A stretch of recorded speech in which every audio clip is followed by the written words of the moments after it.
Welcome to Whisperer of Madness. If you're enjoying the story, consider liking the video and subscribing. It really helps grow the channel and this community. Mailer, this is the necromancer Malister. He is a powerful death wizard who gained fame 1,200 years ago and has already entered the ranks of a high-ranked legend. It's even said that he's on equal grounds with the Lick Ilio. Lillian introduced him to Leyland, looking astonished. While that was a slight probe, Wizard Leyland being able to take on the attack so easily means he must have quite a number of secrets. All right, since everyone's here, let's begin. Malister urged, sounding enthusiastic. The great desire in his tone shocked Leyland slightly. As Leyland was right now, he had become more sensitive to emotional force.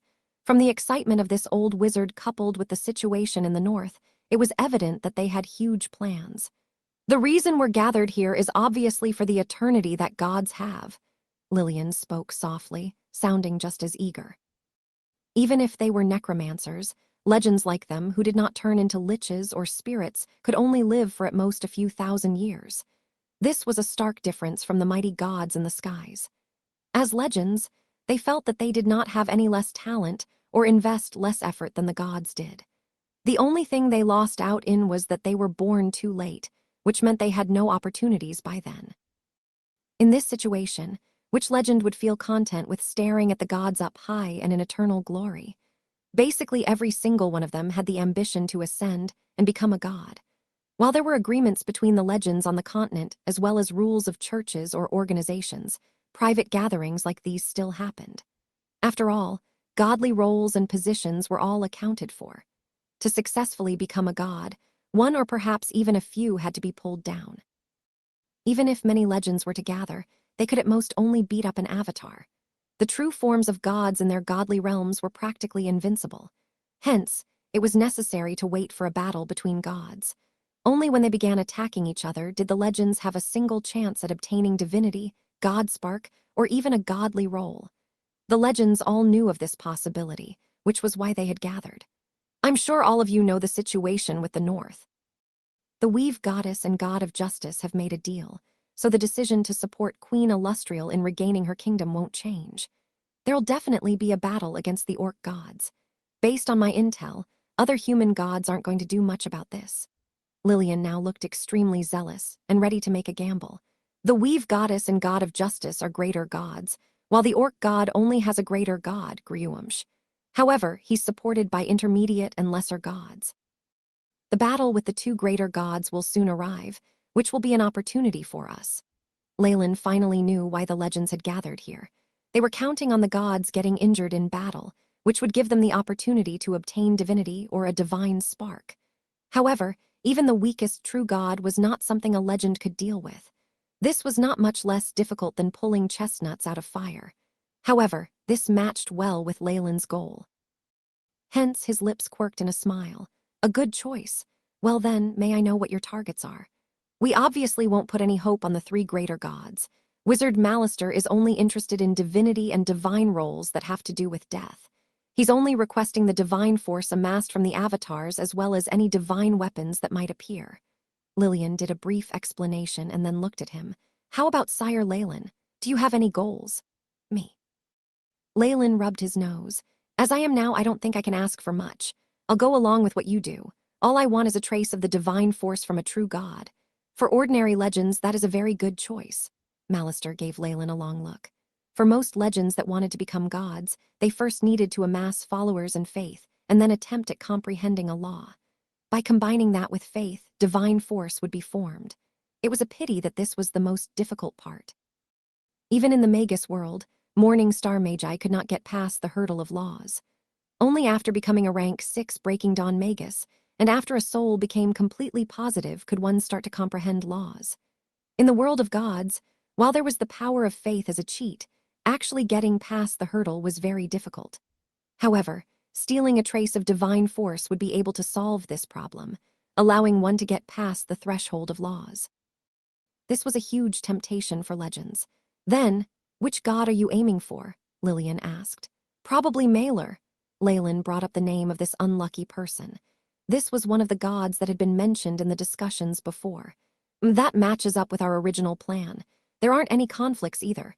After I get back, I can use my influence and have you join in the operation to attack Mailer's avatar. Of course, you'll have to mention your interest here." She nodded. The god of Hunt, Mailer, was a very good choice considering the plan. There was no other reason than that Mailer was but a lesser god and the weakest of all. This was the most important, because the legends were not that confident that they could take down the avatar of a greater god. Secondly, Mailer was not an orc god and merely an ally. He would not have too many reinforcements with him. Thirdly, and also most importantly, he was an evil god. There were no risks of tarnishing of one's reputation for eliminating him, and might even get a good name of being righteous and all that. In addition, the faith in him was underwhelming. Besides the were-creatures, there were only a few intellectual beasts. He had few powerful beings he could truly make use of. With all these factored in, the tragedy that Mailer would become was obvious. Leyland had been eyeing Mailer's divine force for a long time. Initially, with his strength, the scale of the followers and his comprehension of the law of devour, he should have been able to produce a trace of divinity of gluttony or devour. Unfortunately, these two were too obvious in that he could easily be associated with Beelzebub. Beelzebub had only just fallen into a deep sleep, and if Leyland were to suddenly appear, the gods would definitely start making associations. Gods were no fools and, on the contrary, were extremely intelligent. It was just that they were sometimes influenced by their godly roles and the emotions from it. Beelzebub and the other archdukes in hell are all targets for me to kill in the future, but not now. Leyland stroked his chin as he pondered. Besides this choice, he had few others. After all, this also had to be compatible with the path as a rank 8 Magus that he would take. My path must contain emotional force and the vileness of all living things. With dream force being used as the base, I will then contain the law of space and time. With this foundation, the only thing compatible with the might of devils can only be massacre and death. The temptations of devils will definitely give rise to massacre and death. After fusing them, it will form the most basic sin. He had a number of things restricting him due to his goal, and he therefore had little choice. The only two paths possible for him were massacre and death. These two godly duties were very powerful, and it was not advisable to provoke gods who grasped these roles. The one controlling death was the greater death god Kelimver, as well as the god who had relations with both massacre and death, the god of murder, Sirik. They were both greater gods. If Leyland had plans to go against these two's divinity, Leyland felt he would be better off looking for a better method in death. Besides these two, there was only Mailer, with the role of Hunt, that somewhat had relations with the law of massacre. If it was said that a full godly role meant having 100% comprehension of a law, then there would only be at most 10% of divinity. For the godly role of Hunt, this obviously included pursue, slaughter, and many others that would make up around 80%, as well as other miscellaneous laws. On this basis, even powerful intermediate gods could easily obtain the divinity of massacre and pursuit from his avatar. While Leyland's ranking in terms of strength was slightly lacking, he was still a magus of laws. It wasn't that troublesome to separate and change the power of divinity that he required. If I really have to form a trace of divinity for massacre, it'll still take me a decade even with prayers from my followers. Leyland sighed. It would take a decade just to obtain divinity, much less ignite his god flame and obtain a godly role or becoming a true god. While this speed would otherwise be astonishing, Leyland was still unsatisfied. Ever since he met Distorted Shadow, he had been feeling very nervous. Since Distorted Shadow wished to revive himself and had his conscience survive for tens of thousands of years, he definitely had more up his sleeves than just the taboo arcane spell Leyland had. There had to be other pawns. The moment he did not make a move quick enough, Distorted Shadow would definitely show his trump card. Distorted Shadow was an ancient peak rank 8 Magus. In comparison, Leyland was like an ant and the passive party. Hence, it was necessary that he come to the north and obtain a trace of massacre divinity. After obtaining it, legends could become more sensitive to one's followers' prayers, and the speed at which faith and divine force was amassed would quicken. From divinity. And then igniting god flames to become a demigod, and lastly getting a divine role to ascend and become a true god. The system of advancement in the world of gods was clear. Trap dark forests blocked the sky, hindering all light. All sorts of twisted branches lay on the ground, the dried-out old bark black as if they were the arms of devils and demons. It caused the forest to seem sinister and frightening. This was a famous area in the north, the Moonwood. After the Orcish Empire was established, the Blackblood tribe took this place over. All intruders were killed upon entry. However, a black-robed wizard was now walking indifferently through the forest, and the were-creatures and mutated beasts didn't even seem to see him as they walked straight past him. Moonwood, Blackblood tribe, it's been a long time. Leyland observed the familiar terrain as scenes of his time at Silveramoon appeared vividly in his mind. Still, it was but a tiny section of his long life, and he regained his indifference once more. Making his way to cave, Leyland seemed to walk through some barrier to disappear inside. He then heard an impatient voice ringing by his ear. "You're late!" Two figures showed themselves from within the darkness. These were legendaries he'd seen before, the druid Alleger and Lillian. The paladin Patrick was around as well. Surprisingly, the four of them had taken on a mission together since they'd met, as if something like fate was pulling the strings. "My apologies. I needed some time to make preparations." Leyland answered apologetically, "We're dealing with a true god. While this is only an avatar, we need to be ready." The others did not retort, evidently accepting his explanation. "If your side is done, what's next is Patrick's side," Lillian continued, as if implying something. Indeed, this group of legendaries had planned to kill the god of the hunt, Mailer. After their secret meeting, a few of the other legendaries who wished for justice had been called in. They had joined in on this project, which included many faces Leyland had seen in the secret meeting. Although they knew these legendaries weren't pure of mind, the Church of Justice and Queen of Silveramoon still accepted them. After all, Illustrial lacked the power to rebuild her kingdom and was in urgent need of help from these powerful beings. As for their motives, Mistra and Tyr may have known what was going on, but they did not pay much attention. After all, even gods had to reward legendaries if they ordered them around. Most of them kept one eye closed to legendaries coveting divinity or divine spark. After all, these gods were using their power for their own gain as well. It wasn't as if there were no legendaries with divine force on the continent, but it was only a minor boost to their strength. They wouldn't ascend to godhood even in hundreds or thousands of years. Divinity was just the first step on the path to becoming a true god. They had to ignite their god-fear, obtain a divine domain. All this was even more difficult. Besides, the avatars of gods were not so easily dealt with. Leyland and the rest would have to be amazingly lucky to get even a thread of Mailer's divinity. In general, the two greater gods were more at ease even with Leyland and the other legendaries plotting against them. However, they had no clue about the kind of terrifying thing that had entered this group, definitely becoming a huge variable in their plans. Good. Once we set up the greater isolation array, even a god's avatar will lose a part of its strength. The trap has been set. What's next is to wait for the prey to walk in. Lillian spoke softly. The gods were very powerful. Even mere demigods were immune to spells, and even Leyland's time-stop spell would be useless against them. The same could be said for lower-ranked spells. What they would face now was just an avatar, but they still held a trace of the might of the gods. They were immune to spells below rank 7, maybe even rank 9. They also possessed all sorts of unimaginable buffs to their bodies and regeneration. Even with all their traps and plans, Leyland and the rest would be facing a terrifying peak legendary monster. "Is it all right at Patrick's side? Are you sure Mailer would be so enraged as to send his avatar down?" Leyland frowned. A god's avatar was basically their most powerful body in the prime material plane. Avatars and true bodies were also closely related, and the avatar's elimination would damage the true body itself to a degree. He was honestly rather skeptical of whether the prey could be lured out. Come to think of it, Mailer is quite unlucky.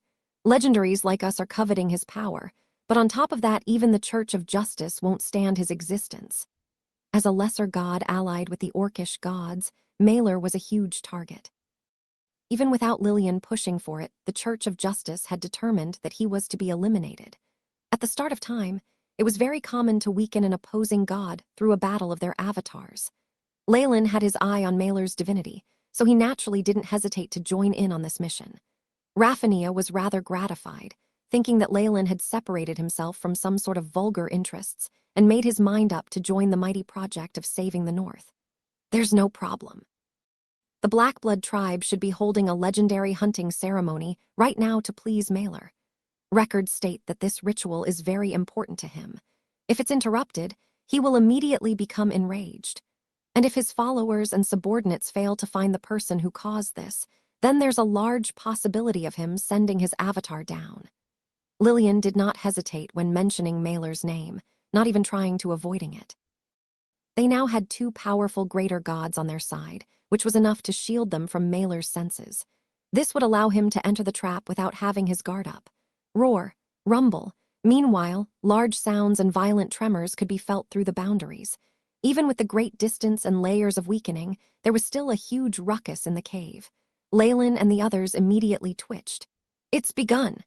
Chaos reigned as the cries of were-creatures closed in. Evidently, Patrick had succeeded in stopping the ceremony, and he was now being pursued. Get to your spots and make sure the connection is good so you can hear my commands. Lillian's eyes glinted as her body turned into a soil puppet that soon crumbled. Her true body had already left. The time to get rid of the disharmony in the dark forest has arrived. The legendary Druid Alleger muttered and left, his large beast body as agile as an elf in the trees. What a spectacle. Looks like Patrick really riled up these were-creatures quite a bit. After opening up the teleportation gate, Leyland narrowed his eyes, watching the were-creatures that filled the grounds. These beings that were very similar to the orcs now had reddened eyes as they pursued a white streak of light. Roar. At the moment, there was a black ape-like creature over 5 meters tall in front of the were-creature team. Its scales reflected a metallic luster, and claws with rough, long nails ruthlessly pushed apart everything in its way. Swish! It was as if the air was cut and pushed away, creating an intense blast. Ha! Holy light protection! The figure amidst the ray of light suddenly turned back, a large sword that seemed to be made of crystal emitting holy light to form a large wall. A large figure seemed to clash against the pursuers. Boom.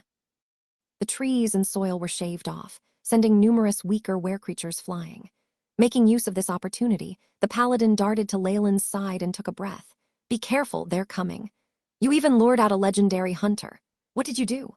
Leyland was rather curious about how the paladin had achieved this effect.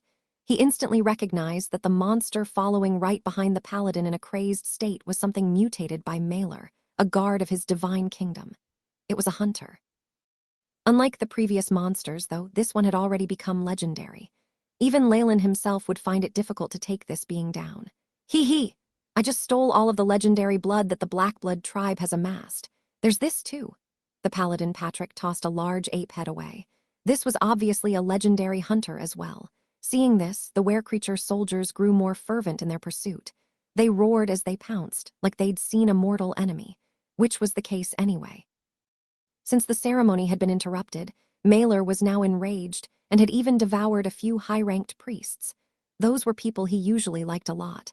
If they could not capture these sinners and sacrifice them, there was a possibility that Mailer would give up on all the were-creatures here.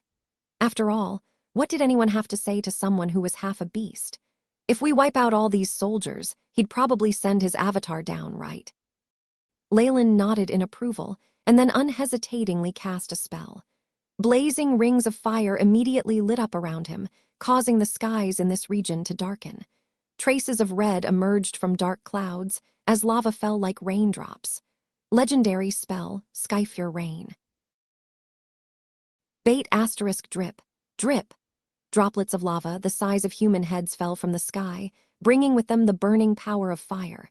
Under their glamour and beauty, they hid a terrifying might. The earth kept rumbling, and each contact between the lava and the ground caused explosions that formed huge pits. The surrounding forest was also set aflame, resulting in a horrifying sea of fire. The were-creatures seemed tiny in this fire. Even if they'd only been touched by a bit of it, their oily skin lit up like they were torches. The wails of the were-creatures resounded as an overpowering charred smell permeated the air. Paired with the vast sea of fire, it was as if this was the end of the world. The destructive power of a legendary spell really is immense. It's no wonder that the legendary council on the continent made it taboo. The paladin Patrick was obviously shocked as well. While he could easily kill a legendary hunter, his area of effect was nowhere as terrifying as this was.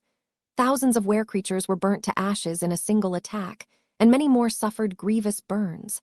With no priests to heal them, their contaminated wounds would lead to certain death.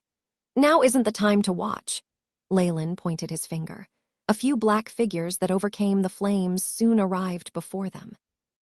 Leading them was the legendary hunter, but it was evident that Leyland had focused quite a bit on it. The Skyfear rain had been aimed at it, and much of its scales and fur had been burnt.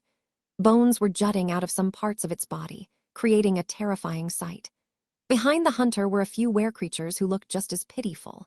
The fur and beards on their faces were mostly burnt off, and they were now watching Leyland and the paladin with vigilance. One of them, evidently an older priest, stood out and stared straight at Leyland. Its gaze contained a hatred that was etched into the bones. Legendary wizard of the outer world, we of the Blackblood tribe don't seem to have dealt with you. Why do you suddenly hinder our holy sacrifice and even harm our people? Patrick had been ignored. With the difference in their factions, the two groups were natural enemies anyway, so what more was there to be said? I used to work for Silveramoon, Leyland answered. He was smiling slightly, but felt a twinge of pity inside him. Even with the bonus of being an arcanist and his other skills, large-scale legendary magic still didn't cause much damage to the truly powerful. Blue light shone in Leyland's eyes. This is just a ranged attack after all. A single target spell would have taken one of them down forever. So you're one of Illustrial's people, the old were-creature exclaimed. The Blackblood tribe had stood on the side of the Orcish Empire, so they were now the arch-nemeses with Silveramoon. The were-creatures had all heard that the Queen of Silveramoon was preparing to reclaim her lands, so there was no need for discussion anymore. So that's why you're against us. Indeed, that conflict can't be settled. The old priest muttered, his eyes turning bloodthirsty. But while you did interrupt our holy ritual, you've provided us with even better sacrifices. The lives of two legendaries should be enough to appease our master. Get them, the priest roared, and the legendary hunter finally had an outlet for its impatience. It leapt out, leaving a large pit on the ground. Cracks spread like spider webs in all directions as the creature barreled towards Patrick like a cannonball, its terrifying poisonous claws striking down on the paladin's head. We need to show overpowering might. If not, it'll just be more powerful were-creatures. At this moment, Lillian's voice sounded by Leyland's ear. It seemed like she and the druid were still concealed, as if the most patient of predators waiting for their prey. That's what I like. Lowering his eyes, Leyland exuded a murderous aura. Banshee's wail. A piercing shriek that seemed to emerge from the very soul burst forth, the sound spreading in all directions to freeze everyone's thoughts for a moment. Now's the time. Greater binding. Leyland's hands moved like he was a professional bard, constantly pulling at the strings that were the elements in the weave. Dazzling spell rays emanated from his body. Roar! The legendary hunter seemed to be bound by some invisible force in midair, and it was left stuck in that position. All evil shall be persecuted, divine trial. The paladin had finally got his chance. He'd arrived in front of the hunter with his crystal sword enveloped in holy white light. His eyes burned with platinum flames. Clean break. The legendary hunter's scales and energy defenses were split apart by the paladin's sword like it was a hot knife slicing through butter. Blood spurted in all directions as a giant head fell to the ground. Their proficient techniques and teamwork allowed Leyland and Patrick to instantly take care of the legendary creature.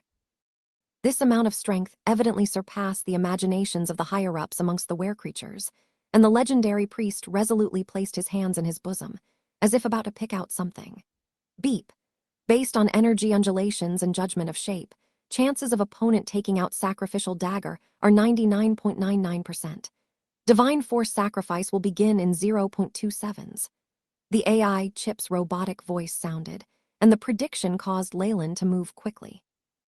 A mysterious light swept forth from his hand, disregarding all defense in an attempt to strike the old priest head-on.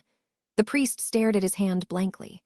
The gorgeous dagger that had once been there had cracked apart, to the point that there wasn't even a handle left. Legendary arcane spell, Great Disjunction. Even a divine weapon would suffer the wrath of this arcane spell, much less normal items of the mortal world. That was not all. The old priest's necklace, his staff filled with divine force, his beast teeth, and all sorts of magic artifacts that were brushed with exemplary strength were all broken apart. As expected of an arcanist legacy, even just Great Disjunction and Time Stop can allow me to do whatever I wish amongst legendaries. Although Leyland had a few standard legendary spells, they couldn't compare to the Arcanist legacy he held. He had even gotten himself a floating city. He had all the Arcanist's secrets and spell models he wanted.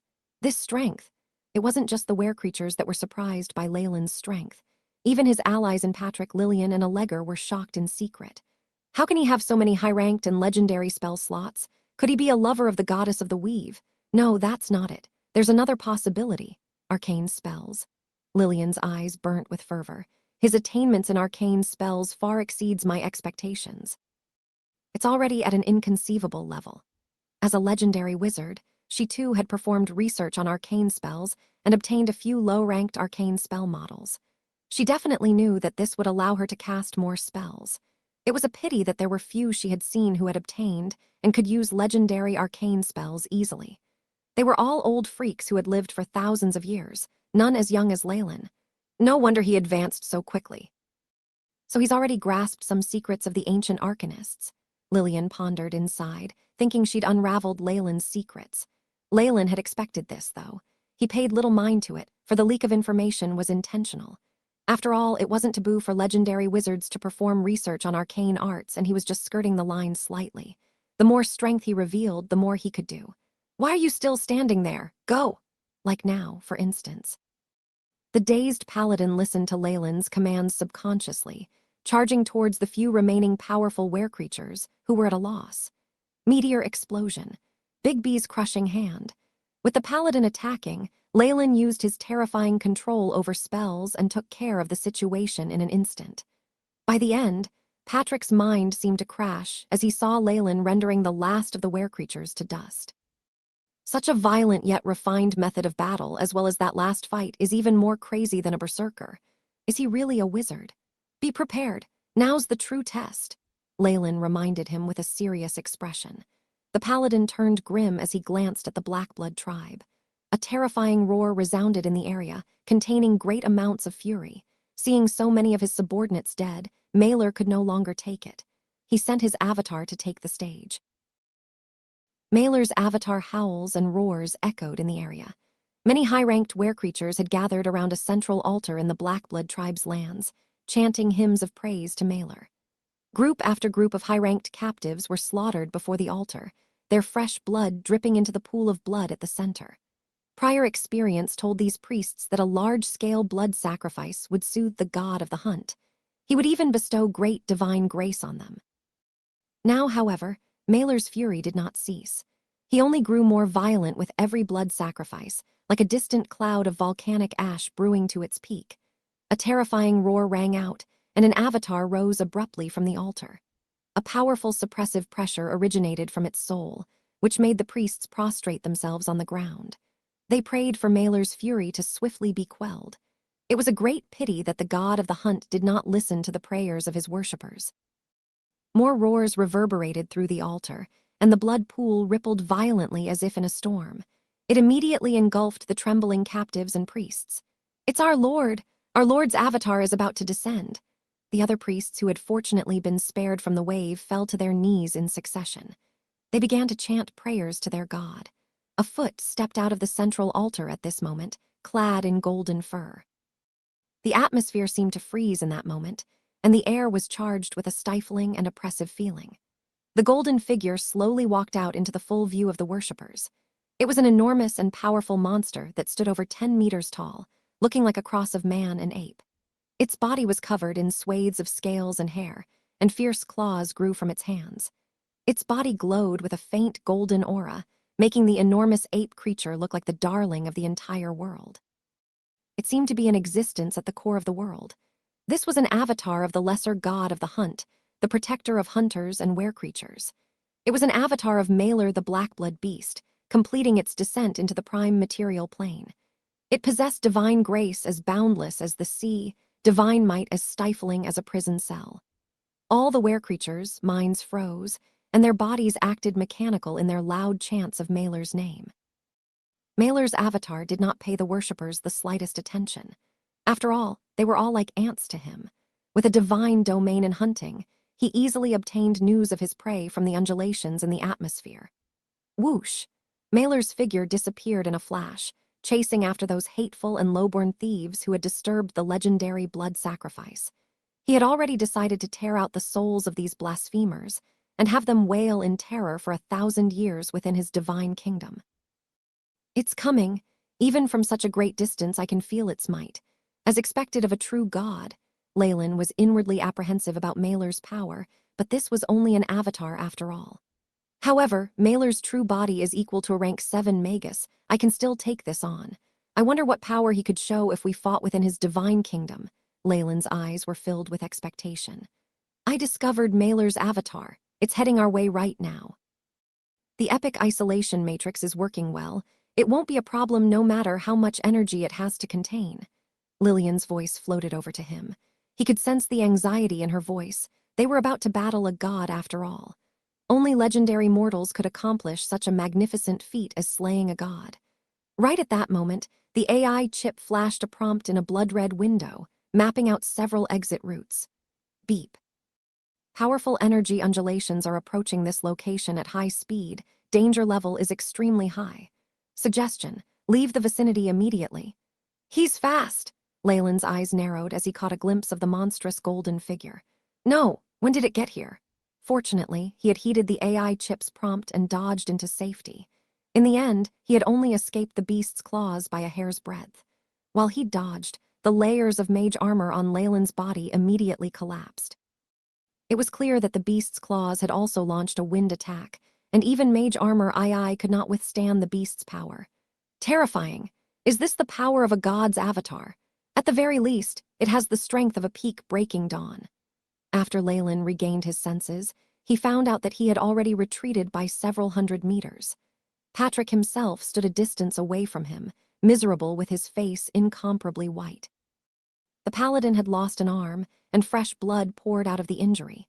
Evidently, this paladin was unable to escape Mailer's sneak attack and lost an arm in the process. His prowess was reduced considerably. Swish. AAHH. Only now did the angered cries of Patrick traveled through the air, which was in an extreme disorder to the senses. I was able to see him injured before hearing his cries. Does this mean that the speed has already exceeded the speed of sound? Leyland sweated nervously. An agility like this, it's most likely over 40. As a wizard, he could understand Mailer's attack. The god had used some method to exceed the speed of sound, and put in a vivid manner if Patrick had been killed, Leyland would still only have seen the corpse before the sound of the battle. Only death awaits if your reflexes cannot keep up with this. Leyland sighed inwardly as he looked at the golden ape the size of a mountain. This is the avatar of a god, and for a lesser one at that. What happened just now? Lillian's enraged voice sounded beside Leyland's and Patrick's ear. Patrick is injured. We need to move our plans forward, execute them right away. Mailer's strength had greatly exceeded our expectations. Leyland rubbed his temples. His voice was incomparably calm, and he seemed not the slightest bit frightened. No problem. Before that evil is vanquished, I will not fall. Patrick snorted, and milky white light glowed on his injury. His stem cells began to regrow his flesh, and the bleeding soon stopped. Mailer's avatar merely watched the process mockingly, as if savoring the fear of his prey. Playing mind games and only striking when the enemy suffers a mental breakdown. Fool, this is just a good chance for me. Faint blue light flashed in Leyland's eyes. AI chip, scan target. Beep. Mission established, beginning scan. The AI chip duly carried out Leyland's commands. Soon after, a 3D hologram was projected in front of Leyland's eyes, with a large amount of data on the side. God of the Hunt Mailer avatar. Estimated stats: strength, 30-45 agility, 40-42 vitality, 30-31 spirit, 24. Feats: 1 epic damage reduction. All physical damage below the legendary rank is negated. 2 epic magic resistance. With divine protection and divine force, an avatar has great magic resistance. All magical damage below the legendary realm is negated. Note: legendary arcane spells such as Time Stop will not work on the target. Divine strength, lesser god, alignment, chaotic evil, domains, murder, hunting, pursuit, weapons owned, beast claw. This legendary weapon has great attacking power, being fashioned after Mailer's original. Epic damage reduction and magic resistance. This means that without legendaries, the battle cannot be won with mere numbers. Leyland inhaled a deep breath upon seeing the stats of the avatar. If we cannot get rid of the domain, our chances of winning today are extremely low. Leyland questioned himself. If it was a one versus one battle with him and Mailer's avatar, he would definitely perish if he did not summon the floating city. Even with the added support and some traps prepared, he was not more confident. I need to use the floating city at the end and get rid of Mailer. A glint of ruthlessness flashed in Leyland's eyes. Back then, he had used the appearance of Kukulkan to steal the floating city. While this had alerted the powerful factions that there was a rising powerhouse and even fooled the gods, they did not know his identity. If he were to use it now, he would be admitting his identity. However, if he was forced to the edge, what other choice did he have? Wait for me. I'll activate the array and support you again immediately. Lillian, too, wanted to seize this rare opportunity. She placed her bets like a gambler. Beep. Sealed formation activating, beginning in. The AI chip's voice intoned, but Leyland could not longer pay any heed to it. Just as Lillian activated the formation, Mailer's senses told him the situation had become dangerous. He immediately charged towards Leyland. Although he was no longer faster than sound, he could still deal Leyland a fatal blow. Roar! At this moment, Leyland was forced to reveal one of his smallest trump cards. The dazzling wizard robes were shredded into pieces, revealing a legendary dragon armor. A draconic staff found its way into his hands. Legendary dragon breath, Soulburn. Ice Age, a phantom dragon appeared, roaring out with legendary might. Leyland had ignited the red dragon's soul without a single thought to the consequences, conferring unimaginable power to the dragon. A mighty draconic aura almost fully materialized, and dazzling crimson light dyed the skies red. Boom! A river of magma flowed into Leyland's position, with Mailer's towering avatar at the center. Having borne the brunt of a legendary attack, his skin was now charred. It was the first injury he'd sustained today. Leyland's figure appeared beside a tree across him. The dragon-scale armor had 3 long gashes in its breastplate, inflicted by Mailer's attack. Damn it, isn't it ready yet? Just as Leyland began to curse, the pleasant voice of the AI chip finally rang out. Beep. All preparations have been completed. Epic spell formation activated. Golden threads began to float in the air, engulfing their surroundings. Mailer felt the imminent danger and bellowed in rage. Many of the golden threads began to converge into chains as they coiled around the avatar. At this moment, Leyland could see Mailer's feats of epic damage reduction and magic resistance weaken, and finally disappeared. He heaved a sigh of relief. The ambient temperature fell drastically, and hexagonal snowflakes sparkled as they drifted down from the sky. Summoned giant frost sprite. The snow converged into an icy white giant. Each of the giant's movements added a layer of frost to its surroundings. Apologies for the delay, Lillian said as she sat on the shoulder of the frost sprite. Mailer's resistance was too high, but it's been negated by the spell formation. The several legendaries present heaved a sigh of relief as they looked on. They weren't about to give the avatar any breathing room. Roar! A legendary roar sounded once more, but this time much stronger than that of Leyland's phantom dragon. A black shadow covered Mailer. Accompanying the deafening roar was a red-scaled dragon that dived to attack the avatar. Its razor-sharp claws met his, causing blood to spurt out. A legendary dragon? No, there seemed to be a trace of ancient dragons.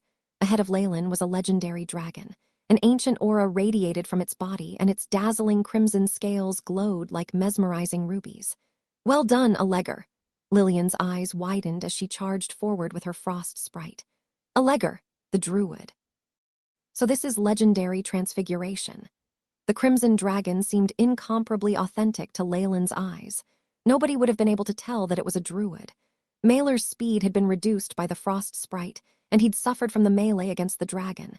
The avatar was now in bad shape. Drops of dazzling golden ichor spurted from it, rising off the ground as steam.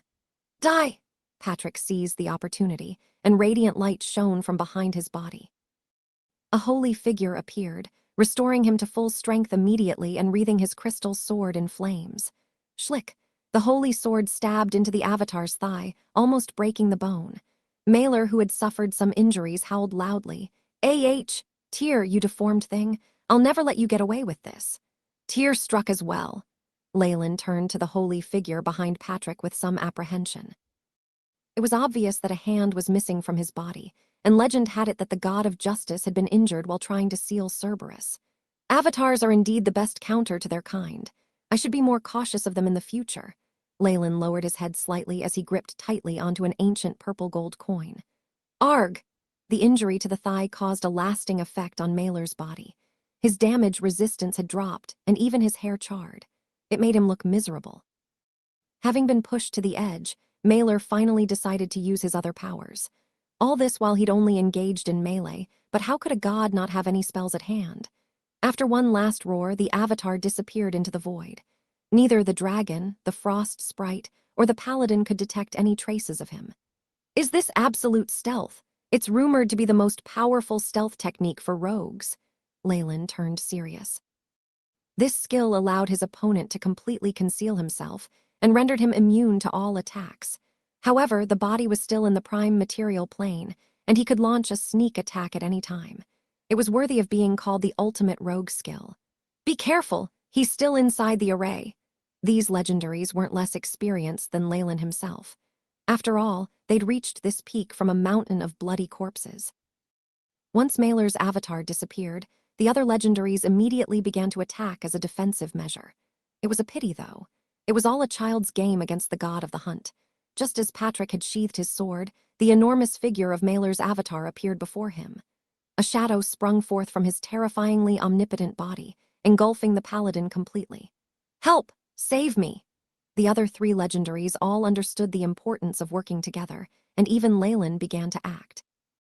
It was a shame that Leyland suddenly perceived a tremendous evil intent in the atmosphere at this moment.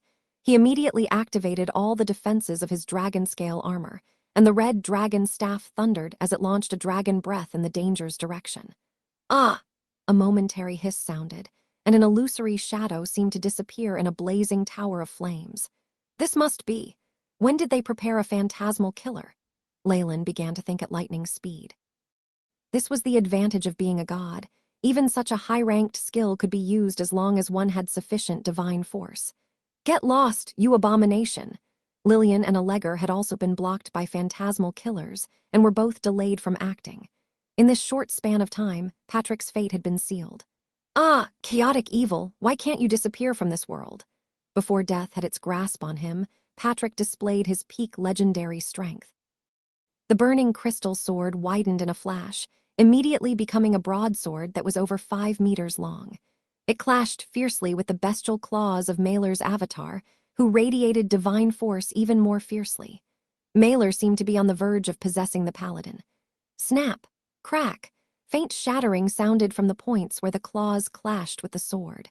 The special ability of the claws was shatter. Patrick could only watch with a dumbstruck expression as Mailer's avatar snapped his longsword with its claws. The giant claws covered in golden fur snatched the knight up immediately. Ah! Powerful divine force imprisoned Patrick, and he could only frantically howl in response. Nothing he did managed to harm a single hair on his opponent. His surging chi began to wane. In the end, all Patrick saw was an enormous smelly mouth clustered with sharp teeth that stood straight like pikes. Leyland and the others saw Mailer's avatar toss the legendary paladin directly into his maw and chew him up.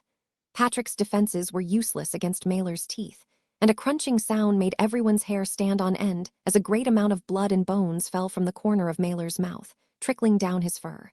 4 great legendaries had surrounded Mailer's avatar. Of them, the paladin Patrick had now fallen. Damn, should we retreat? For the first time, Lillian felt that she was not prepared. Even just the avatar of a god possessed unimaginable strength. She hesitantly glanced at the legendary druid beside her, who was still in his red dragon form. It's just an avatar, and its divine force reserves should be running low. It used up a lot against the paladin earlier, now is our best chance. AI chip, calculate the avatar's trajectory. Beep. Mission established. Avatar's coordinates have been input. Simulation established. The AI chip loyally executed Leyland's task. Afterwards, Leyland's eyes glowed as he cast a legendary spell that he had long prepared, Greater Disjunction. Snap! Crack! Mailer's bestial claws were still only a high-ranked legendary weapon in the end, and not a divine weapon. They had sustained some damage fighting the paladin, and Leyland's Greater Disjunction caused them to finally crack. Now's our chance! Lillian and Allegra's eyes lit up with hope as they advanced, revealing their own greatest trump cards. Legendary spell Ice Age! Lillian chanted in a high voice, and the surrounding air seemed to turn into a blizzard. The trees, and even rocks around them all turned into sparkling ice, as if the entire world had returned to the Ice Age. Hall, so what if you're a god's avatar? You shall fall. On the shoulder of the giant frost sprite, Lillian was like a goddess of snow. A layer of ice covered Mailer's feet, planting him firmly on the ground as an icy meteorite hundreds of tons in weight broke through the skies to land on the avatar. What the hell? Is this woman crazy? This attack will also affect us. In the face of such earth-shattering strength, Leyland was forced backwards. Even a legger in his dragon form flapped his wings with as much strength as he could muster to keep a distance. You mortals profane gods. Mailer's avatar transmitted spiritual undulations in the face of the meteorite. Yet it crashed down before he could finish speaking, and his words were drowned out. Rumble. A magnitude 10 earthquake erupted abruptly, shaking the land and causing dust to form a terrifying mushroom cloud in the sky. Everyone with strength in the north felt the earth shaking in that instant. Ha! This mad woman. Leyland had grown himself a pair of powerful wings of air, and he looked down at the huge pit from the meteorite. The terrifying hole was tens of kilometers deep, and the middle was pitch black with a base that could not even be seen. Has the avatar died yet? I doubt it, but he's sure to be heavily injured. Alleger, quick! Lillian seemed to be on the verge of collapse after casting this legendary spell. She couldn't even maintain the giant frost sprite under her, only able to let it explode back into ice and snow in the air. Roar! The legendary dragon threw himself into the depths of the pit, and what followed were furious snarls and yells. A large black figure was flung out, like a small mountain being tossed away. Leyland's astonishing eyesight had allowed him to see what happened clearly. The legendary druid Alleger in his dragon form had been caught by the tail, and Mailer's avatar had thrown him out like he was tossing a hammer. Leyland's pupils shrank, and he muttered to himself, such tenaciousness. So this is the avatar of a god. You who profane the gods, I will extract all of your souls and place them in my divine kingdom, burning them in holy fire for 100,000 years. The gigantic ape monster walked out of the pit, clearly agitated. However, he clearly wasn't doing well either. Golden liquid flowed out of his wounds, glowing with the light of divine force. Still, it was hindered by an invisible force. Seems like he really is gravely injured, Leyland thought as he nodded to himself. Still, Mailer's body was just a convergence of divine force held together by a god's conscient. It was this divine force that allowed him to maintain physical form. Even the blood spurting out of his wounds was the same, slight injury unable to harm the god's origins. And yet things were different now. His wounds were making it difficult for him to maintain his form in the material plane, and his divine force was already beginning to dissipate. Mortal woman, how dare you harm my divine body? The golden ape monster appeared in front of Lillian in the next instant, its giant claws slashing forward. Ah! In spite of crystal armor and tens of layers of frost shields, Lillian's defenses were broken apart. The legendary wizard's body shot out like a cannonball, and smoke filled the skies. The red dragon was nowhere to be found in the deep pit. Instead, Alleger's original form lay there unconscious. Damn it! So I'm the only one left at the end. Leyland rubbed his nose, wondering with a wry smile. There's a few dogs beside this monkey, it'll be a little troublesome. Keek, there's one left. You trying to flee? Come let me enjoy this hunt. Mailer's eyes were fixed straight on Leyland, emitting a crazed bloodthirst. However, in the next moment, a large palm pushed the head of the avatar into the ground. This was crushing palm. Are you crazy? I finally got my prey here after much effort. Why would I leave? Leyland's eyes were cold and wise. A god letting me leave. The divine force forming your avatar is now lacking, and you urgently need to replenish it. How could Mailer's thoughts escape Leyland? The four legendaries had made preparations for a long time and given so much. While the avatar had persisted up till this point, the grievous injuries he had sustained were serious enough. Roar! I will kill you! Kill you! The large monster ape pulled up from the soil and shook his head in fury. You won't be able to kill anyone. Leyland's voice was cold as he pointed to the avatar's head with his right hand. Legendary spell Meteor Blast. 4 large fireballs fell from the sky, exploding on top of Mailer's head. The exemplary flames immediately caused Mailer to snarl in anger. Legendary spells again? Why, how do you have so many spell slots? You can ask again in death. Leyland looked apathetic as legendary spell was cast after legendary spell. Legendary absorption. Legendary detonation. Impossible. The avatar blustered. Much of his negative energy and defenses had been neutralized by the absorption spell, leaving him open to the detonation that struck his neck. Mailer's large head disintegrated. Having become a legendary arcanist, Leyland had integrated his research as a Magus with the analytic abilities of the AI chip to cause a terrifying qualitative change. He could now cast legendary spells near instantly. Having been drowned in them, it was no wonder that Mailer's avatar died. Still, we haven't even started the true battle yet. Leyland stared at Mailer's avatar's corpse unblinkingly. The collapsed body was undergoing a huge transformation. The pieces of the corpse melted to form a thick golden liquid, much of which fused to form a large golden sphere. Mailer's cries could still be heard from its core. The avatar isn't made of flesh and blood after all. Even if the head is cut off, it can still move. Then again, a form made of just divine force is extremely fragile. Leyland understood the various forms gods could take on. Mailer's avatar wasn't completely dead yet, and as long as he could flee to his divine kingdom and fuse back into the main body, he would suffer no real losses. This unique ability of divine force, the ability to vary its form, is what makes it difficult for people to capture it. It is also the key to murdering a god. Leyland glanced in the direction of the unconscious Lillian. She was currently gravely injured, rendered immobile. The original plan was for her to capture the avatar. She would use extremely cold ice to dull the life of the divine force, then use a special container to capture or directly absorb it. Of course, Leyland had not expected too much of her. He had a better method. "Don't you leave," he yelled, numerous thin green threads forming a large web that shot forth from his fingertips. "Did you think a mortal object like that could?" As he saw what Leyland was doing, the bundle of light that was the avatar scorned him. However, Mailer was then left unable to laugh. Swish! The large green web stopped most of the golden ball. The liquid divine force could not break through its seal. "How's this possible? What kind of web is this?" Mailer roared, but was unable to do anything about the tightening of the web. He soon reached Leyland's palm. As expected, a web formed of origin force works very well at detaining the divine force of a god. The AI chip's predictions were right. Leyland saw the struggle within the web, where Mailer was like a large fish that had accidentally fallen inside. He could not help but snicker as he grabbed the web tightly. World origin force. This was the origin power of everything, what arcanists called origin energy. A web formed of origin energy was the bane of all godly beings. It was no wonder that the ancient gods and arcanists were arch-enemies, and the arcanists had been wiped out. Leyland was probably now the only great arcanist on the continent. He had no problems with turning origin energy into a web, and this was the insurance he'd prepared for this operation. As the large web tightened up, Mailer's avatar's cries grew soft until he completely stopped moving. Rumble. Tremendous undulations filled the skies in the direction that the other small part of Mailer's avatar had escaped, and his worshippers, prayers, formed a golden light, so we weren't the only ones coveting the avatar after all. I managed to lure them out by letting that small part go. Leyland had no plans of stopping. While the smaller avatar still had most of the firepower focused on it, he opened a teleportation gate next to him.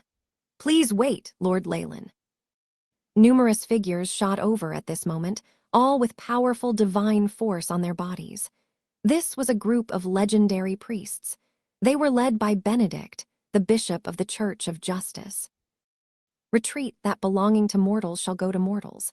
That belonging to gods shall go to them. Please do not delude yourself." Benedict's tone was almost pitiful of the fate of mankind. "Tusk, I hate mediums like you. You've even brainwashed yourself." Leyland looked behind him, unsurprised to see the legendary priest of Mistra as well. "Isn't this all for this avatar I have? Even the goddess of the weave is joining forces with you. You should know not to slight the wills of two greater gods. As long as you hand over the source of evil in your hands, our church will definitely compensate you satisfyingly."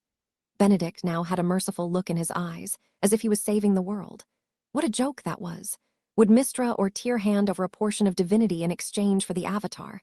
Even if they were willing to, Leyland himself wouldn't want it. Leyland was used to getting what he wanted, and did not accept charity. This situation caused anger to rise from the depths of his eyes. "Sorry, not interested." The clear rejection immediately stunned Benedict. He then grew indignant. "You're so stubborn. Go!" 5 high-ranked legendary priests moved forward at his command, forming into a pentagram as they circled Leyland. It exhibited great prohibitive strength. "So, Now that we've shed all pretense of cordiality, it's time to do it by force. A dangerous smile rose by Leyland's lips. Luckily, I'm not entirely unprepared. Watching Leyland surrounded by the pentagram, a kind smile arose on Benedict's face. This spell formation is boosted by our gods, and it is impossible to destroy it from within. Do you still not repent? Leyland took at the sparkling array, seemingly deep in thought. These are pretty good sealing runes. I'll need some effort to break out from within. After hearing the man speak, however, he snickered. It wouldn't do good for you to dispose of the legendaries you invited yourselves. You think too highly of yourself. Our church can bear the consequences of losing a mere legendary. Benedict sighed. Looks like Leyland has been corroded by greed. Go. Exactly what I was thinking. Do it. Leyland nodded. We're already at this point and you still. The fury in Benedict's heart grew, and in that moment he made up his mind. He would suffer the loss of reputation in exchange for Leyland's death. However, his expression quickly changed. Woo, woo. A deathly aura, as dark as ink, had filled their surroundings. Numerous bony hands dug their way out of the ground, some with rotting flesh remaining on them as they roared with ire. This profaning of souls, it's a necromancer. The priests' bodies immediately flashed with divine spells. Keek! The bones started to laugh with a strange sound as they formed a gigantic horned skull. The skull struck the pentagram. Rumble. Although divine spells were the bane of necromancy, the opposite was true as well. The pentagram trembled under the deathly aura, reacting like hot oil wood to cold water. Ka-cha, ka-cha, many black cracks crawled along the spell formation, seeming like human veins. The formation then shattered loudly. This strength! It's a high-ranked legendary necromancer. Benedict exclaimed in his shock as a mouthful of fresh blood dyed his snow-white collar red. You got it in one. I'm sorry you don't get a prize. Leyland's figure flashed, and in an instant he disappeared from the formation. By the time the black light flashed again, he was already outside the encirclement. Chase him! Benedict yelled, no time left to care for his injuries. The supporting soldiers he'd brought had terrifying might. There were many legendary priests from the goddess of the weave, and there was even an entire regiment of paladins. Crack! Crack! However, all these people were drowned out by the army of the undead. The skeletons enveloped them like an endless tsunami, and few spells could fight off this army of cannon fodder. Benedict's eyes widened further. Stay here, he shouted, activating quite a few high-ranked divine items. Still, even he was met by a wall of skeletons. A strange skull watched him coldly, a dead expression in its empty eye sockets. Legendary spell, skeletal wall. It's said to be so powerful even legendary paladins need to hack at it hundreds of times to deal with it. Benedict recognized the origins of this wall. Unable to suppress his injuries any longer, he spat out a few large mouthfuls of blood.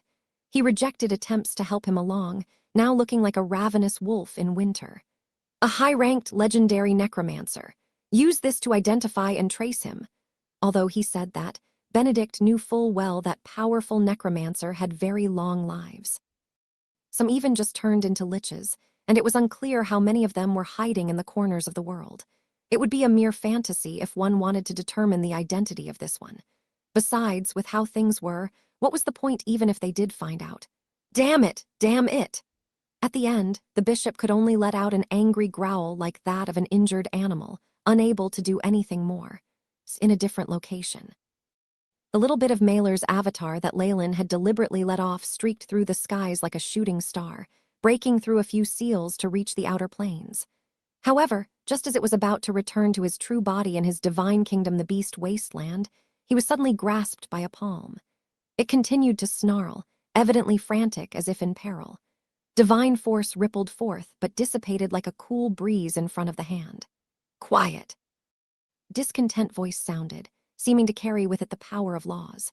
Every single movement of the hand seemed to be paired with a vast divine force, causing Mailer's avatar to immediately cease all movement. I never thought there would be someone in the prime material plane able to intercept Mailer's avatar. The weave rippled, and a goddess with star-like eyes descended to look at the person who'd grasped the avatar in his hands. Although there were surprises in our plan, it's still under our control. The god that rendered Mailer's avatar unable to fight back looked rather strange. He wore ordinary warrior clothing and looked incomparably haggard. His eyes were lined with blood, and he was missing his right hand.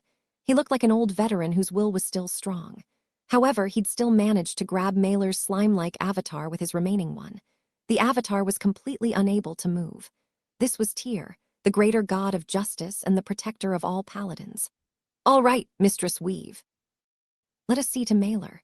Tyr spoke slowly, following Mistra to the outer regions of Mailer's divine kingdom. Once they arrived at this place, the golden sphere that was Mailer's avatar seemed to grow more emotional. Loud howls echoed from within the divine kingdom. "Now, Mailer, swear to the sticks that you won't take part in our battle with the orcish gods, and you will have your avatar back. Silverimoon will also acknowledge the current boundaries in land and let the Blackblood tribe remain in the Moonwood." The weave trembled, sending the goddess words into the divine kingdom. Mailer's roars quietened down for a while, but he did not walk outside. Being a beast did not mean he was a fool. The god of justice was right outside. If he dared walk out, Tyr would definitely annihilate him. Mistra would probably be happy to see this happen. Hence, Mailer resolutely hid in his divine kingdom, occasionally releasing a few animalistic howls that were hard to understand. Of course, for the gods, understanding each other's thoughts was very simple. A long while later, Tyr nodded and sent Mailer's avatar into his realm and then left the realm with the goddess of the weave. "All right, Mailer's side is taken care of. Thank you for your help," Mistra told Tyr. "With our divine force, it would be a simple task to break into Mailer's realm, kill him, and send his true soul to the astral plane." Tyr began to speak. "He's still a true god after all. Now that a war between the gods can erupt at any time, we shouldn't waste too much divine force. Besides, while Mailer is someone who works alone, I know that he has dealings with the gods of fury." The explanation rendered him quiet. Even the god of justice had to learn to compromise. Had he not, he would long since have fallen. "The preparations in the mortal world are almost done. While those legendaries have their own plans, I have it under control." All sorts of images flashed in front of Mistra, revealing recent events. Now that the attack on the Avatar is done, the battle between legendaries should start soon. When the time comes, I'll send my divine weapon down. It will challenge the possessor of the Thunder God's hammer, Saladin. Tyr reiterated their previous agreement. Justice will definitely triumph over evil. The mighty wills of the various universes came to this decision, and I now say this representing the suffering commoners of the North. The god's eyes seemed to pass through time and space, seeing everything. Divinity, massacre, quiet spatial turbulence was stirred as a crack opened up between planes. Fierce elemental energy surged through it, annihilating everything in its way. A floating city stood tall in this region, as if a powerful fortress that was indestructible and eternal. Only after entering the ghost city did Leyland heave a sigh of relief. "Welcome home, master." Shaylin, the fairy who was like a housekeeper, appeared to greet Leyland. Only this place had arcane spell formations that rendered him immune to the spying of the gods, as well as other divination spells. Once he tossed his coat to an attending golem, Leyland turned to the skeleton Lick Ilio. "You did well. It is my honor to serve master." Ilio pressed his right fist to his chest as he spoke. He was in his crystal skeleton formed, but he was wearing something akin to a black suit. The clothing formed a vile harmony with the skeleton. Although he knew Ilio wasn't speaking from the bottom of his heart, Leyland felt it was enough for the Lick to act upon his commands. Sensing the immense power of the god of the hunt, he'd contacted the necromancer through his phylactery, commanding him to stay concealed and ready to act at any time. It seemed like the Lick truly was experienced. His grasp of time and usage of skills was split-second perfect. If not for the coincidental suppression of the ghost city and the phylactery, Leyland definitely wouldn't have been able to deal with him. "You won't be recognized by others, will you?" Leyland asked without choice. Skeleton Lick Ilio was a name synonymous with trouble and death in the prime material plane, and in recent times his name had even been connected with the ghost city. "Please don't worry, master. What I used were common death-type spells, and I even left behind little details that might point to other liches." Ilio's skeleton snickered. "If they really did try to pursue me using the clues I left behind, I'm sure it would make for an extremely interesting situation." Seeing his expression, Leyland could not help but mourn for the paladins. He sent him away and turned to the fairy. Shaylin immediately flew to his shoulder, beginning an incessant report. "I've been working hard to help manage the ghost city ever since you left, master. That Lick has been diligent as well, and the city is now restored." Shaylin was once the intellectual core of the ghost city. Once its owner had died, she'd managed it independently for tens of thousands of years, and she was obviously very practiced in matters like this. Leyland nodded along as she spoke. Time was now on his side. With the restoration of the ghost city complete, it finally began resuming its usual operations. The Magus energy core was stockpiling energy, and soon enough it would regain the powerful ability to match up to the gods. Good. Bring me to the core restriction room and prepare 20% of the Magus energy core reserves for use. Additionally, get me the arcane energy powder and golem rainbow crystal from the storehouse. Leyland looked at the large green web in his hands. It was now time to deal with Mailer's avatar. Still, this was the avatar of a god and could have some hidden abilities. It was best to be on the safe side and absorb him in the floating city. Even if I let some of it get away, the divine force and divine will hear, as well as the information on domains should be enough for me to refine a trace of divinity in massacres. He brought Mailer's avatar to the core restriction room, and once all defenses were operated, he revealed the avatar's true form within the web. It was currently a large pool of golden gelatinous matter, an unmoving huge slime that seemed dead. While I did give him some rough treatment, it shouldn't be to this extent. Leyland shook his head. Perhaps the most fundamental divine will and conscient is still waiting in there, ready to devour me. Compared to the gods' inconceivable strength, even a high-ranked legendary's soul seemed fragile. Many people had been deluded into thinking they could absorb divinity in the prime material plane, but they were instead absorbed by the gods and turned into avatars. Some were indeed lucky enough to succeed, but they experienced a great change in their temperaments and turned into lunatics. What a pity! Your plans will not come to fruition. Leyland touched the semi-solid divine force on the ground with his finger. Is the origin conscient of a mere beast trying to swallow me?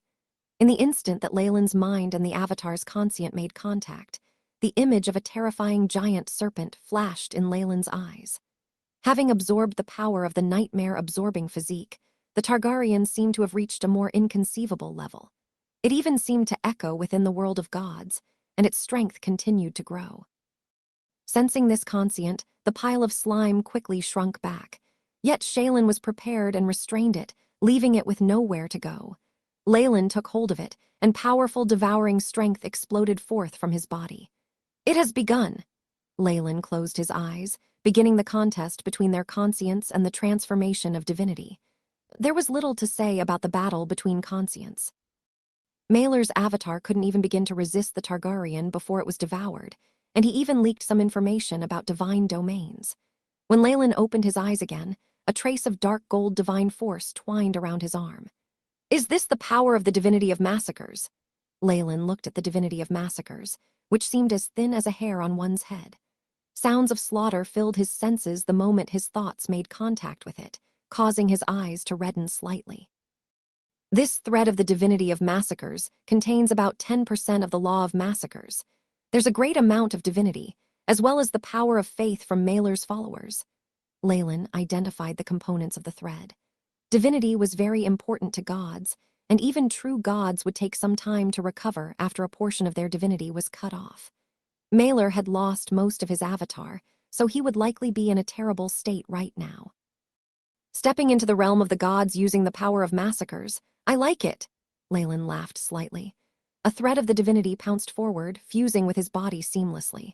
The process was simple. He'd long since tamed this thing. Bits of comprehension of the law of massacres emerged in Leyland's mind. An intense, qualitative change occurred inside his body at the same time. Beep. Host body beginning to absorb divinity. AI chip upgrading. The AI chip's robotic voice sounded, and what followed was silence. After an unknown period of time, the AI chip's voice sounded once more. Beep. Auxiliary system successfully upgraded. Detected large changes to host body's stats. Recalculating. Afterwards, numerous prompts shot out. Beep. Host has successfully absorbed the divinity of massacres. Has been changed as a life form, transitioning into a divine being. Beep. Host has absorbed divinity. All stats +1. Beep. Host's spirit has advanced. Arcanist ranking increased. Currently ranked 22. Beep. Analysis of level 7 weave at 100%. Host has unlocked all rank 7 spell models and will no longer forget spells. No materials needed to cast rank 7 spells. Beep. Host has obtained divine body feat, epic adaptability. Epic adaptability. Divine beings have a great tolerance for various extreme environments. All divine beings can survive in lava and frost, be suffocated, or starve. Note, this feat overlaps with intermediate perfect body and is now encompassed under it. Leyland also found that his stats were refreshed again. Leyland Fallen, race, human divine being, rank 22 Arcanist, legendary. Strength, 16. Agility, 16. Vitality, 16. Spirit, 22. Arcane energy, 220 status, healthy. Feats, legendary sturdiness, scholarly, intermediate perfect body, dreamscape vision. Specialties, origin force detection, origin force amplification, illusions. Analysis of weave. Level 0 100%, Level 1 100%, Level 2 100%, Level 3 100%, Level 4 100%, Level 5 100%, Level 6 100%, Level 7 100%, Level 8 87.56%, Level 9 57.72%. Spell slots. Rank 9, 4, Rank 8, 6, Rank 7, Rank 6. Rank 5, Rank 4, Rank 3, Rank 2, Rank 1, Rank 0. Divine being, a change to my state. Leyland looked at his hands. Golden veins appeared under them and then died down. The progress of analysis has increased as well. With the analysis of level 7 complete, I've met the minimum requirements to cast the legendary rank 12 arcane spell, Karsus, Avatar.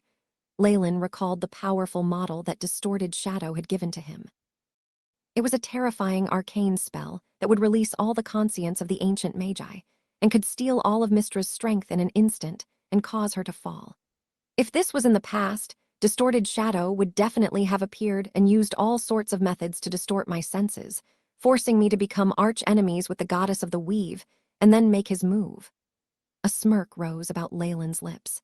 He was now no longer a pawn to be used as others pleased. While the weave goddess, Church, was slightly hostile to him, they weren't mortal enemies and their differences weren't irreconcilable. Naturally, there was also no need to make any moves yet. Power of divinity, what Leyland prized the most was free will. For its sake, he wouldn't even mind falling out with Distorted Shadow. Besides, now that I've grasped a thread of divinity and become a divine being, I'm formally on my way to godhood. I can now sense the prayers of my followers and respond to them, although I can't bestow divine spells. Still, this is quite good. Leyland closed his eyes. He could now sense the countless threads of faith in the air even without his nightmare-absorbing physique. It was easy to trace them back to their sources. The territory of Viscount Tiff in the northern lands. The Viscount was performing his daily prayers in a secret room when he suddenly heard a voice within his mind. "Dear follower, I am here. I exist within you." Through his spiritual force senses, Tiff felt his prayers connect with a very familiar existence. That feeling immediately caused him to kneel, with tears streaming down his face. "Master, winged serpent god Kukulkan, you are finally awake." The same incident occurred with many of Kukulkan's worshippers. They all began to pray, the power of their faith constantly transmitted to Leyland through the weave and absorbed by his divinity of massacres. The next step is to spread my faith and nurture the divinity before I attempt to ignite my godfire. A fire seemed to blaze in Leyland's eyes. The power of faith is similar to that of a domain. Is this the massacre domain? AI chip, Leyland commanded. Beep. Mission established. Host has obtained partial information on the massacre domain. Beginning simulations. The domain of the divinity of massacres awakened when I acquired it, but I need a lot of power of faith to operate it, using my own comprehension of the law, Leyland pondered, his eyes flashing as he stroked his chin. Domains were the true assets of the gods. They used them to connect with the faith of their worshippers and transform it into their own strength. Leyland had only made superficial contact with the massacre domain, and the AI chip couldn't numerize it yet. After all, this divinity of massacres was not his own. Only with a better understanding of the law of massacres could he truly grasp the domain. The AI chip would be able to numerize the information about the domain then. Leyland stood up slowly, his breathing blowing a gust of wind across the secret room. The wind struck a steel plate, which began to buzz. "How strong am I, now that I've absorbed divinity?" Leyland raised his arm, and a mirror made of water appeared. He was still strong and with a good physique, his golden curls matching well with his deep blue eyes to create the most standard image of a noble youth. However, Leyland noticed a very hazy golden luster being emitted from his body. It was very weak and could even be overlooked if one wasn't paying attention. Also, Leyland stared at his eyes. Traces of gold flickered within the depths of the deep blue. Is this what happens after absorbing divinity? Leyland stroked his chin. I'll be able to conceal it in its entirety once I adapt to its power in a few years. However, I don't have that much time. Shaylin, move the floating city towards the outer seas of Dambrath, he ordered. He wore a purplish gold robe with star-like patterns on it. The entire ghost city began to rumble with his will. Elemental turbulence rocked the outer planes as it charged towards the space surrounding Dambrath. Anything obstructing its path was ground to powder. Sitting at the control area, Leyland sneered. Gods, the North, HMPH, what use are your plots if I just leave? He'd come to the North to obtain Mailer's divinity in the first place. His goal was now met, and he'd sensed the situation in the North. What better time to leave than now? Such unhesitant decision-making was one of the reasons for Leyland's survival to this day. Although there were immense benefits to be had in the North, he had offended the churches of two greater gods. How would he dare continue staying there? Right now, the churches of the god of justice and the goddess of the weave are preoccupied with helping Illustrial get her kingdom back. Most of their forces will be concentrated in the North. There's little chance of them making trouble for me. Tiff will be in trouble, though. Leyland's eyes flashed. It's only something I did in my leisure anyway. There's little to hang on to there. At this thought, Leyland sent a prophecy down Tiff's thread of faith. Immense danger will arrive soon. Take all your forces and acolytes out of the North and head to the outer seas of the Dambrath kingdom. Immense danger? Is it the church? Tiff looked solemn as he began to pray. My lord, you are the master of everything. I shall carry out your will. What's wrong, darling? Tiff's mistress looked over from beside him, evidently worried. Although they'd shared a bed for many years, she still felt like this person was a stranger. It's nothing much. I'm leaving. Tiff ruthlessly got up and put on his clothes. You can either come with me or stay behind to manage our lands. While she was still stunned, Tiff had already left the room. What came next was a huge ruckus. Leyland could give up on the land and wealth in the North. Still, his acolytes had been nurtured painstakingly and were too important to be abandoned. Tiff understood Leyland. He had the loyal acolytes leave as quickly as possible from the North, keeping them safe. With their quick and resolute departure, all the two churches found was what he'd abandoned. They had no clue of what they'd let escape. Leyland had left without a sound and returned the same way. Besides Ernest, Baron Jonas, and a few others, the people of the land did not even know that the legendary wizard who was their young master had left and returned in secret. The ordinary people found it normal for a wizard to hole up in their tower for a year and a half.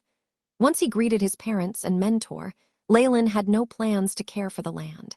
Instead, he stayed within the wizard tower, having his men settle these tasks. His primary purpose now was to amass the power of faith and train his divinity, preparing to ignite his godfire and become a demigod. A distorted layer of the massacre domain spread within the wizard tower. Leyland was currently wearing loose wizard robes as he felt the threads of faith in his territory. It may have been because he was within his lands with many people protecting him, but the threads of faith were even more distinct than before. The massacre domain expanded, allowing him to have a better understanding of this great domain's power. The massacre domain should grow through constant battles, nurtured with lives. This ominous feeling. It's like it can even steal life energy, which means the more I kill, the more powerful my main body will get. Leyland saw the AI chip make another prompt, obtained information regarding the massacre domain. In his opinion, he would be able to control and analyze the domain quickly. Tiff and the rest should arrive soon. I need to find a place to massacre and nurture the divinity in my body, Leyland pondered as he stroked his chin. He could sense that his divinity had grown by about 10% after absorbing so much power of faith. The divinity of massacres I obtained was only an introduction, a medium. After I cross the threshold, I can transform the power of faith and boost my own divine force. Leyland seemed to understand something. Whether his divinity had another power was another matter altogether. Before becoming a divine being, it would have been impossible for him to communicate with his followers and absorb their faith without help from the nightmare-absorbing physique. Now, he could even transform the power of faith in preparation to ignite his godfire. It's best to comprehend the domain of massacre while spreading the source of faith, is this conquering? Leyland sank into deep thought. Where can I find a large unconquered land and not attract the attention of the gods? The gods had basically divided up the prime material plane already, and there wasn't much land left to take over. Even if Leyland wished to head to Karen's home in the Underdark, he would still need to seize the faith of Lolt and a large number of other underground gods. Most importantly, they were all true gods, and it was impossible for him to go against them. I'll need to make my choice carefully. Tiff and the rest are going to arrive soon, so I should settle them down first and have them mix with the commoners of the land. I'll make up my mind after fully unearthing the potential of this territory. With the current circumstances, Leyland could only plan things this way. Empire waves splashed into the side of a majestic warship, yet it didn't falter at all. It stood tall like a mountain or reef braving the wind and waves, advancing into the depths of the outer seas. The ship was flying the flag of a scarlet skull and dagger. Numerous others followed behind it, with fierce cannons and countless pirates on board. Even the largest of merchant groups would be scared out of their wits at this sight. This fleet was that of the Scarlet Tigers, the organization that controlled the outer seas of Dambrath. The Scarlet Tigers had the best of the best, with over 100 large warships and more than 5,000 men. With their several expansions, the Scarlet Tigers seemed to have bitten off more than they could chew. However, with Tiff and the other elites joining from the north, a powerful pirate fleet was formed that rivaled the Imperial Navy. I never expected the native empire to actually exist. Isabel was on the bow of the Scarlet Tiger. Her legendary red dragon sword hung at her waist. She emitted a faint draconic aura, her bloodthirsty eyes staring pointedly into the horizon. The memory of her time on Nightmare Island was still fresh in her mind. She'd been made a fool of by the natives there, and now she'd obtained information regarding their empire through repeated attacks on native tribes. Having determined their location, she was planning to deal them a huge blow. But I never thought Cousin Leyland would agree to this. He even came here himself. Isabel looked towards the ship's hold, seeming serious. Is this for Faith to become a god? Is a god going to be born out of our family? In the past, Isabel didn't have the guts to think of such blatant blasphemy. However, things were different now. Leyland had performed miracle after miracle, cementing his cousin's confidence in him. In addition, Isabel had been able to sense the power of divinity on Leyland's body. My cousin will successfully become a god. All who stand in his way will be killed, regardless of their identity. Isabel reached for the hilt of her sword, her mind made up. The somber atmosphere caused all the surrounding pirates to shiver in fear as they glanced at their leader. Once she became a dragon warlock, Isabel had completely suppressed the demonification of her body. Dragon King's mystic might have even allowed her to cross the threshold of the legendary realm. Her title in the outer seas had changed. She was no longer the Scarlet Witch, instead the daughter of the Red Dragon. Along with Leyland, she was one of the two main forces in charge of the outer seas, one on the surface and the other in the shadows. All the other organizations knew of their backgrounds and were obviously fearful. Leyland could sense Isabel's conviction. Sitting quietly in the captain's room, he couldn't help but chuckle. A conviction formed out of love, Leyland nodded, as he sensed an extremely thick string of fate. Learning of his ambitions for godhood and that he'd already obtained a thread of divinity, Isabel had become one of Leyland's worshippers. She even began to spread the faith of the winged serpent god Cuculcan amongst the pirates, and even if Leyland wasn't a match for the gods of the storms or the like, her methods caused a portion of the pirates to change their faith. What surprised Leyland more was that Isabel's faith for him was extremely firm and zealous. Albeit slightly, it was even more sturdy than Tiff's. Leyland knew for sure that if he'd become a god already, she would be a devout follower of his. Leyland sensed the faith of the other pirates and could only smile wryly. I'd be lucky to have even one with such a firm conviction as her. Although Isabel was doing all she could to assist him, Leyland was still only a divine being. He could only answer the prayers of his followers, not grant them divine spells. He wasn't competitive at all with the true gods, or even false gods, demigods, or devils. Worshippers were bright, after all. Why would they invest effort into someone who couldn't give them anything? If not for Isabel using her position and doing everything in her power to promote this faith, the religion of the winged serpent god would have failed terribly. I need to give my worshippers some real benefits as soon as possible. I should become a demigod and bestow divine spells to them, but I'll also need to give them material compensation. This is the principle of equal exchange. Leyland suddenly had a revelation. The path of faith in the world of gods still followed the Magi's principles of equal exchange. Worshippers provided their faith, and in return, the god promised to receive their souls after death, taking them into their divine kingdom. They would also provide shelter, divine spells, and other things. In essence, the thread of faith was a contract between God and man. Of course, even the Magi's concept of equal exchange did not necessitate that the things traded were of equal value objectively. The two parties just had to find the traded items that valuable. That concept allowed the gods to pay less than their worshippers offered up. This was the only way for them to accumulate divine force and increase their power.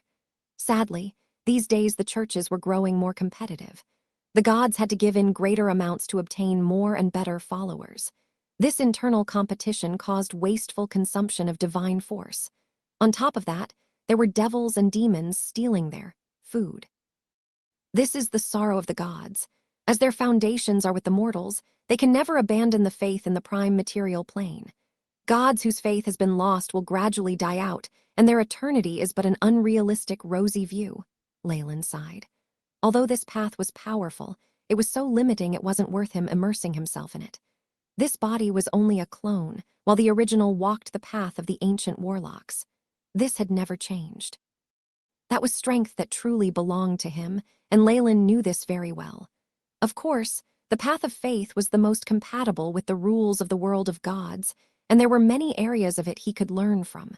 Clone as he was, this Leyland did not hesitate in his attempt at godhood.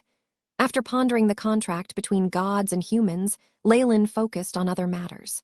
But even I didn't expect that just as I was trying to find a place to expand my faith and comprehend the domain of massacre, the native empire suddenly emerged. Could the world origin force be helping me in hopes that I succeed? What kind of joke is this? He'd originally planned to conquer another territory to boost his relationship with his worshippers, comprehending the massacre domain and disseminating his faith. The information about the native empire had been a huge surprise. Although there were legends and rumors about the native empire in the outer seas, Isabel had now found a number of safe shipping routes. It seemed too much of a coincidence, so Leyland smelled something fishy. To the conscience of the gods, a Magus like him was an intruder and their arch nemesis. Why would they try to help him? It would be more normal if he was being hunted down. What's with this situation? Could it be that the world will treats me as a complete native after reincarnation and is trying to get me on its side? Or is it in such deep sleep that it doesn't react to the matters of the world anymore? Maybe this is to balance power. Have the gods' goals deviated from that of the world will, and they're betraying it? Numerous possibilities flashed in Leyland's mind and were simulated by the AI chip to find any possible changes in the future. There are many changes in the future. But I can't go wrong with grasping the present. After planning for a long time, Leyland sighed. Whatever it is, occupying the native empire and comprehending the massacre domain amidst constant slaughter is key. I need to spread my faith afterwards as well. At this thought, Leyland sent out a divine call. Master! A moment later, Tiff's figure emerged from the shadows without a sound or any trace of energy undulations. Have you met Isabel? You will work with her in the future and spread faith of me in the native empire. A golden ray flashed in his eyes. I've seen her. If Master already has such power in the outer seas, the native empire will not be a problem for you. Tiff spoke reverently. He was actually rather surprised that Leyland had a legendary sorcerer under him, and rather relieved as well. He obviously did not dare to be negligent when it came to Leyland's divine orders. Watching Tiff's figure disappear, Leyland nodded inside. Tiff's retreat from the north had gone quite well. While he had lost a few helpers in the process, they were outer powers that did not know their true secrets. The group of acolytes that Leyland prized the most successfully reached the outer seas, giving Leyland the confidence to declare war on the native empire. After all, faith could provide unimaginable effects when one was invading and occupying another territory. This war could be said to be a selection and training for the priests. With Leyland's foresight, he would definitely be able to discover a large number of people who would form the sturdy foundations for his church in the future. He had two legendaries in Isabel and Tiff, as well as an experienced army. They were being led by a divine being in himself, and on top of that, they had the continuous support of the fallen family. This was what Leyland was counting on. He'd basically sent out all his elites for this battle. His ambition evidently not something a mere fief with a small population could satisfy.